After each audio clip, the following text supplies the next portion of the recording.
The Pentagon confirmed to CBS 5 today military leaders once proposed building a so-called gay bomb, a chemical weapon that could be dropped on enemy troops to make them sexually irresistible to each other. Here's CBS 5 political editor Hank Plant. Hank? Well, Alan, it was an Air Force lab that proposed this to the Pentagon officials, and it was a Berkeley-based watchdog group that found out about this strange idea for a weapon. Edward Hammond of Berkeley's Sunshine Project tracks military spending. He used the Freedom of Information Act to obtain this proposal from the Air Force's Wright Laboratory to build what's been called a gay bomb.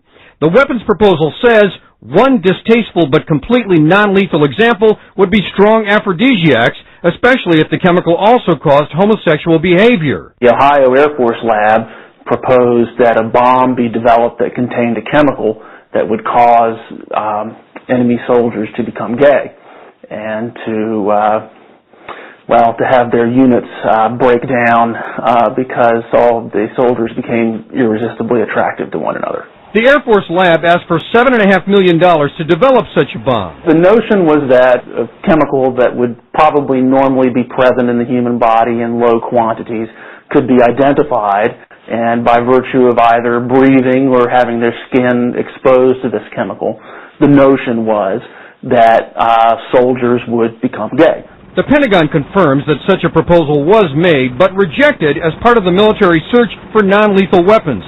A spokesperson told us the Department of Defense is committed to identifying, researching, and developing non-lethal weapons that will support our men and women in uniform. But proposing a gay bomb is offensive to people like Hayward's Hong Win, who was dismissed from the Army under Don't Ask, Don't Tell. You know, the proposal saying that the gay bomb would encourage this distasteful behavior, homophobic behavior, is just offensive on its face, period. And gay community leaders find the idea almost laughable. Throughout history, we have had so many brave men and women who are gay and lesbian serving the military with distinction.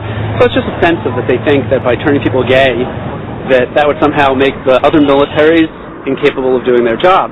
And it's absurd because there's so much scientific and medical data that shows that sexual orientation is immutable and can't be changed. The Pentagon says the proposal was made by the Air Force in 1994 and dismissed. But that is not what the Berkeley watchdog group found. So when the Pentagon says it didn't really go anywhere, it was dismissed out of hand.